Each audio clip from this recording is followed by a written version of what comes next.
आप तमाम लोग जानते हैं कि पूर्व प्रधानमंत्री मनमोहन सिंह जी अब इस दुनिया में नहीं हैं, लेकिन उनकी यादें हमेशा रहेंगी। वो किताबों में याद किए जाएंगे। वो हमेशा इस वजह से याद किए जाएंगे कि उन्होंने किस तरीके से भारत को संवारा, किस तरीके से उन्होंने भारत को उदारीकरण समझाया, उन्होंने किस तरीके से भारत को आर्थिक संकट से बचाया, कैसे उन्होंने हिंदुस्तान की आवाम को बहुत सारे हक और हुकूक दिए, कैसे लोगों को एजुकेशन के राइट्स की राइट्स दिए, कैसे उन्होंने लोगों को राइट टू इन्फॉर्मेशन दिया और न जाने ऐसी कितनी सारी चीज़ें दी। हम आपको बताने वाले हैं उन मनमोहन सिंह के बारे में कि आखिरकार उन्होंने अपनी शुरुआत कैसे की, किस तरीके से उन्होंने एजुकेशन हासिल किया, कैसे उन्होंने जो है हिंदुस्तान के बड़े बड़े पद को संभाला। हम आपको वो तमाम जानकारी दें उससे पहले आपको बता दें कि मनमोहन सिंह का जन्म पाकिस्तान में हुआ था। जी हाँ, मनमोहन सिंह का जन्म पाकिस्तान में हुआ। वो एक रिफ्यूजी थे।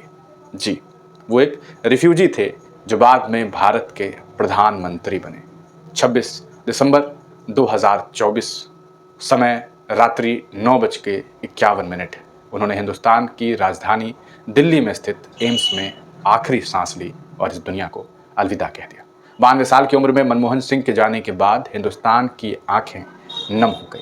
क्या विरोधी हो या उनके चाहने वाले, तमाम लोग अब ये कह रहे हैं कि मनमोहन सिंह का जाना इस देश का बड़ा नुकसान है।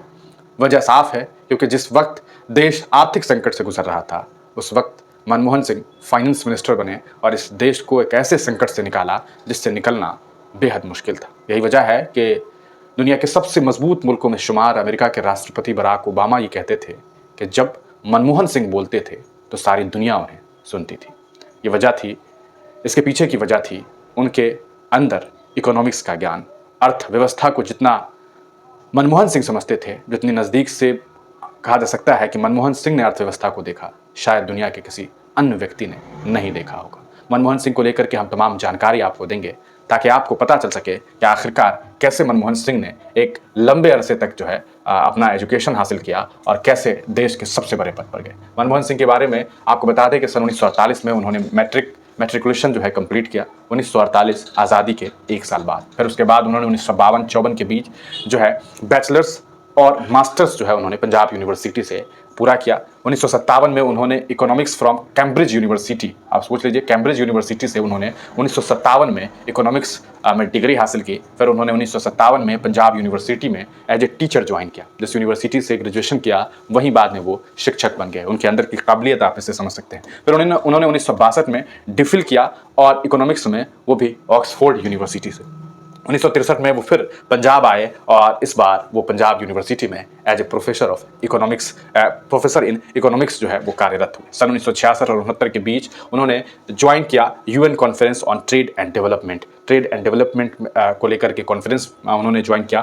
फिर 1969 से 71 तक वो प्रोफेसर रहे at Delhi school of economics, यानी कि दिल्ली स्कूल ऑफ इकोनॉमिक्स में। फिर मनमोहन सिंह 1969 से लेकर के 71 तक जो है एज ए प्रोफेसर काम किया। फिर 71 में वो economic adviser in commerce ministry हो गए। फिर 72 से लेकर 76 के बीच में वो chief economic adviser to the ministry of finance रहे, चीफ इकोनॉमिक एडवाइजर। आप सोच सकते हैं कि कैसे इन्होंने जो है अपनी पढ़ाई मुकम्मल की और कैसे बड़े बड़े पद पर धीरे धीरे वो जाने लगे। 1976 में वो फाइनेंस मिनिस्ट्री के सेक्रेटरी बन गए। आप सोचिए, 76 में वो सेक्रेटरी बने और फिर 76 में ही वो एक honorary professor at Jawaharlal Nehru university बनाए गए। जेएनयू में भी एज ए प्रोफेसर जो है उन्हें ऑनरेरी प्रोफेसर बनाया गया। 1982 से लेकर 85 तक वो भारत देश के रिजर्व बैंक, यानी कि रिजर्व बैंक ऑफ इंडिया के गवर्नर बने। भारत के इकलौते प्रधानमंत्री जिनका सिग्नेचर आप भारत के रुपयों पर देखे होंगे, भारत के करेंसीज पे देखे होंगे। इसके अलावा आपको बता दें कि फिर सन 1985 से 87 तक वो deputy chairman of planning commission बने। फिर उसके बाद 1987 में इन्हें पद्म विभूषण अवार्ड से सम्मानित किया गया। फिर आपको बता दें कि 1990 से 91 के बीच उन्हें economic adviser to the prime minister of India बनाया गया। 1991 में फिर उन्हें chairman of the university grants commission, यानी कि यूजीसी के जो है वो चेयरमैन बनाए गए। और सन 1991 में पीवी नरसिम्हा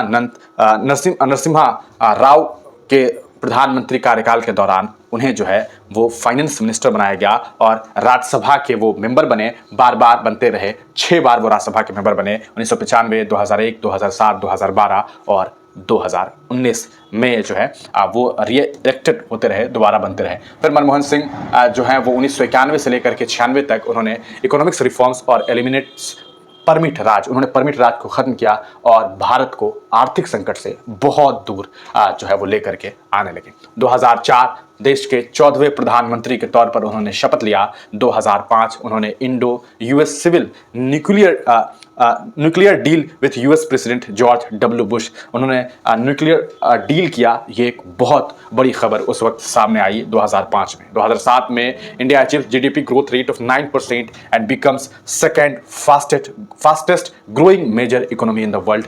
पूरी दुनिया में दूसरी सबसे ज़्यादा तेजी के साथ बढ़ती हुई अर्थव्यवस्था भारत बन गई, वो मुल्क जो 1991 में आर्थिक संकट से गुजर रहा था। आपको बता दें, फिर 2009 में इन्होंने दोबारा चुनाव जीता। इनके कहा सकता है इनकी यूपीए गवर्नमेंट फिर से फॉर्म हुई और एक बार फिर वो first PM since Jawaharlal Nehru to win re election after completing a full term, यानी कि पंडित जवाहरलाल नेहरू के बाद ये दूसरे प्रधानमंत्री बने जिन्होंने अपना पहला कार्यकाल पूरी तरीके से खत्म किया और दोबारा प्रधानमंत्री बने। आपको बता दें, इस पूरी 2009 में ये प्रधानमंत्री बने। फिर उसके बाद 2012 में second term made by 3 alleged scams, the spectrum allocation scam, the coal scam and the Commonwealth Games scam. इनको लेकर के जो स्कैम की खबरें सामने आई वो ये थी, कोल स्कैम, 2G स्पेक्ट्रम और बहुत सारे स्कैम के साथ इनके कार्यकाल को जोड़ने की कोशिश की गई, लेकिन उन्होंने खुद जांच पड़ताल करवाया और अपने मंत्रियों को जेल तक भिजवाया। ये थे